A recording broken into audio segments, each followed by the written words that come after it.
പ്രമേഹം കണ്ണിനെ ബാധിക്കുന്ന അവസ്ഥയാണ് നമ്മൾ ഡയബറ്റിക് റെറ്റിനോപ്പതി എന്ന് പറയുന്നത്. ഡയബറ്റിസ് ഉള്ള എല്ലാ പേഷ്യൻസും ഇയർലി റെറ്റിന ഇവാലുവേഷൻ നടത്തേണ്ടതാണ്.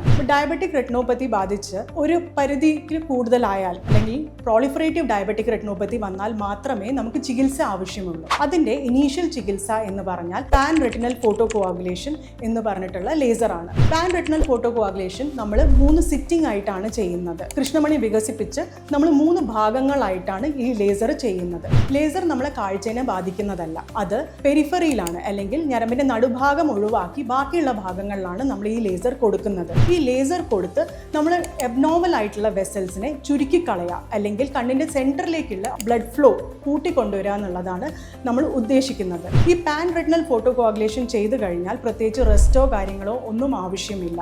ഇതിന്റെ എഫക്റ്റ് വരാൻ ഏകദേശം 3 മുതൽ 6 മാസം വരെയാണ് സമയമെടുക്കുന്നത്. പാൻ റെറ്റിനൽ ഫോട്ടോ കോആഗുലേഷൻ നമ്മൾ എക്സാക്ട്ലി ആ കറക്റ്റ് വേണ്ട സമയത്ത് നമ്മൾ ചെയ്യുകയാണെങ്കിൽ നമുക്ക് പിന്നീട് അങ്ങോട്ടുള്ള പ്രോഗ്രഷൻ അല്ലെങ്കിൽ ഡയബറ്റിക് റെറ്റിനോപ്പതി ഒരു അന്ധതയിലേക്ക് ലീഡ് ചെയ്യുന്നത് നമുക്ക് പ്രിവെൻറ്റ് ചെയ്യാൻ പറ്റും. ബ്ലീഡിങ് ഉണ്ടാവുന്നത്, ഞരമ്പ് വിട്ടു വരുന്നത്, ഇതൊക്കെ നമുക്ക് ഒഴിവാക്കാൻ സാധിക്കും. പാൻ റെറ്റിനൽ ഫോട്ടോ കോആഗുലേഷൻ എന്ന് പറയുന്നത് നമുക്ക് ഇരുത്തി ചെയ്യാൻ പറ്റും. അതാണ് സ്ലിറ്റ് ലാമ്പ് ഡെലിവറി മെഷീൻ ഉണ്ട്. അല്ലാണ്ട് നമുക്ക് കിടത്തിയും ഈ ലേസർ ചെയ്യാൻ പറ്റുന്നതാണ്.